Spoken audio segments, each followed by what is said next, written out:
رنج، درد عاطفی چیست؟ چیه این؟ و کجاست؟ کجای ماست؟ این کجاست؟ شما هرچی از جهان پیرامون میبینین، میشنوین، لمس میکنین، تجربه میکنین، مخابره میشه یه جای دیگه. اونجا تصمیم گیری میشه، درک میشه، تجربه میشه، برمیگرده از طریق بدن در فضای فیزیکی عمل میکنید. شما اصلا تو بدن نیستین که. اون عاملی که از طریق کالبد فیزیکی درک بی‌واسطه میکنه بودن رو اکنون، اون شما هستین. فکر حاصل حرکت ذهن است. شما کالبد نیستین، کالبدتون نیستین، شما کالبد دارین.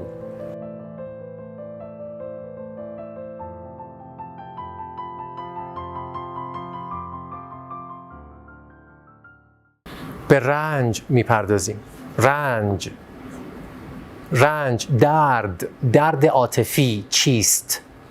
چیه این؟ و کجاست؟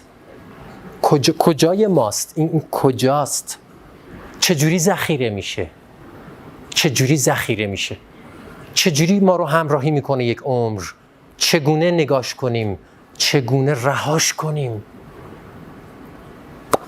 نیاز داره که قبلش ما مشاهده ذهن و در واقع مدیریت ذهن رو و در پس ذهن مستقر شدن رو بفهمیم تو ترم 2، بعد اون وقت تو ترم 3 راجع به رنج، بدن درد، چون ما یه بدن دردی داریم همونطور که ما کالبد فیزیکی داریم. من یه توضیح 2-3 دقیقه‌ای کوتاه میدم رد میشم.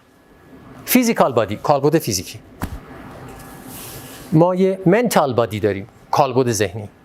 ایموشنال بادی، کالبد عاطفی. ایدریک بادی، کالبد اتری. استرال بادی، کالبد اثری. اسپریچوال بادی، کالبد معنوی. و کالبدهای دیگه، کالبدهای متعدد.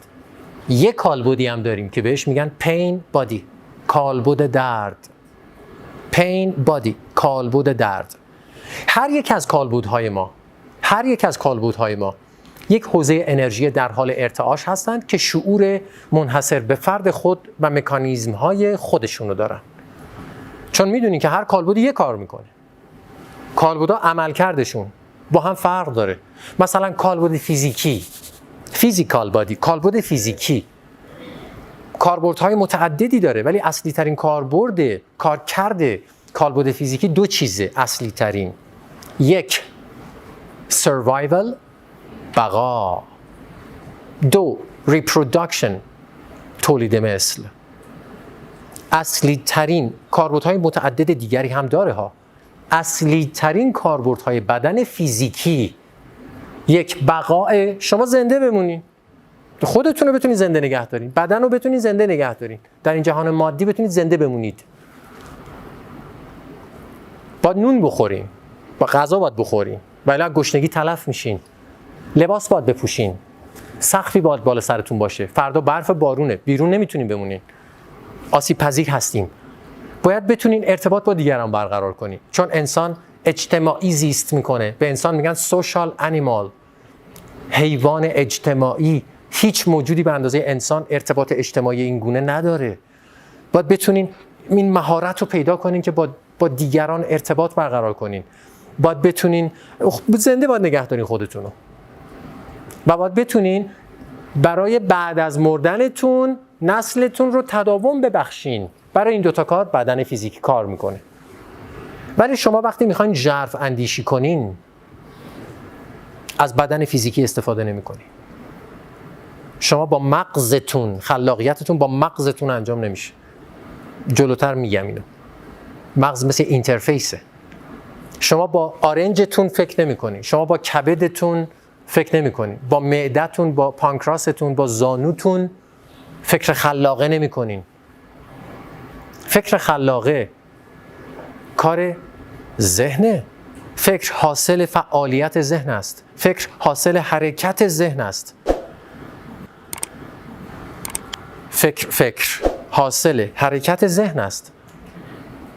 و برای درک احساسات و عواطف نه کالبد ذهنیتون داره کار میکنه، نه کالبد فیزیکیتون. ایموشنال بادی، کالبد عاطفیتون کار میکنه. کالبد عاطفی یا کالبد روانی اون کالبدی است که احساسات و عواطف رو تجربه میکنه، درک میکنه.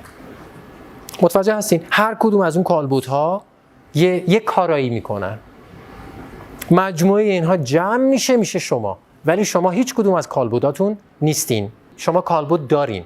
شما دست نیستین، شما دست دارین. شما پا نیستین، پا دارین. شما اساساً بدن نیستین، شما بدن دارین. شما پیرن نیستین، شما پیرن دارین. دست نیستین، دست دارین. شما بدن نیستین، اساساً شما بدن دارین. این سوال پیش میاد که اگه من بدن دارم، من صاحب این کالبدها هستم، مثل کالبد فیزیکی، ولی من کالبد فیزیکی نیستم، کالبد فیزیکی دارم. من که کالبد ذهنی نیستم، کالبد ذهنی دارم. من که کالبد عاطفی نیستم، کالبد عاطفی دارم. من که کالبد معنوی نیستم. من که خب پس شما چی هستید؟ اگه شما بدن نیستین، ذهن نیستین، روان نیستین، عواطف نیستین، یعنی نیستین، هیچ کدوم نیستین، پس شما چی هستید؟ انسان چیه پس؟ انسان آگاهی است، بی شکل، لاجرم، بی زمان، که بی واسطه بودن را ادراک می کند و منجر به تکامل خود و تمامیت هستی می گردد. انسان اینه. شما کالبد نیستین، کالبدتون نیستین، شما کالبد دارین. اون آگاهی ای که از طریق کالبد فیزیکی جهان فیزیکی رو تجربه میکنه شما هستید.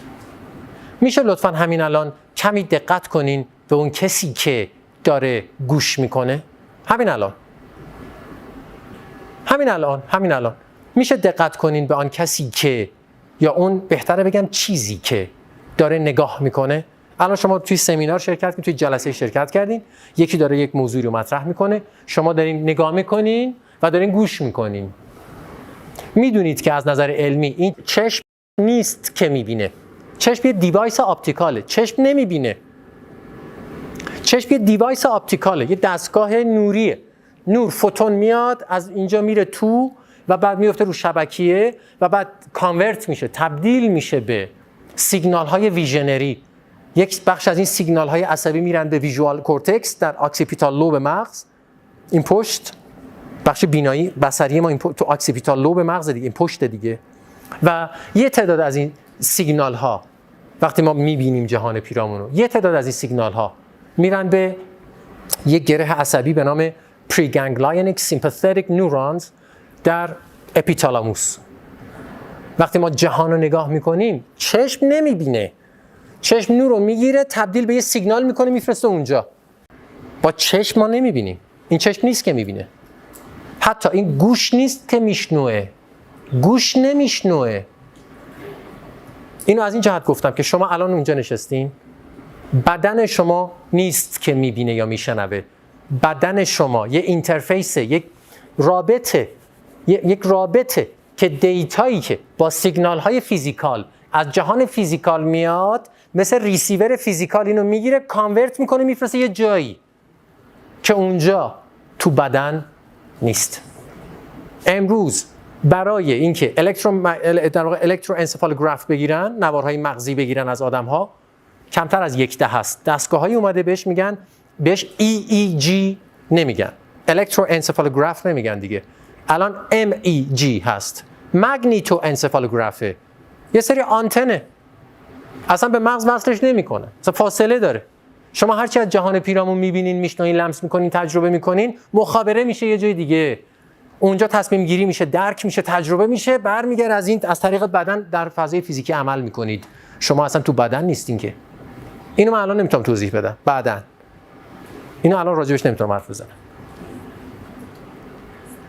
انسان یه موجود فیزیکی نیست. انسان کالبد فیزیکیش نیست. انسان دارای کالبد فیزیکی است. اون عاملی که از طریق کالبد فیزیکی عمل میکنه، درک بی‌واسطه میکنه بودن رو. اکنون اون شما هستین. برای همین عرض کردم که همین الان حس کنید اون چیزی رو که داره میبینه. منظورم چشمتون نیست. متوجه میتونم بگم؟ الان شما خود تجربه بودن رو درک کنید. اون چیزی که بودن رو داره درک میکنه و بودن از طریق اون اتفاق میفته رو حس کنید. الان اکنون الان که دارین گوش میکنین، این چیه که داره گوش میکنه و درک میکنه بودن رو اکنون از طریق گوش دادن؟ این گوش شما نیست، چشم شما نیست، این بدن نیست، این آن چیزی است که شما حقیقتا هستید که اساساً فیزیکی نیست. فیزیکی نیست. و در واقع حالا اون مطلبی که شما گفتین، این بحث کشید به اینجا که ما کالبدمون نیست. ما یه کالبدی داریم به نام کالبد درد. الان من میتونم راحت به شما پاسخ بدم. الان قابل فهم تره.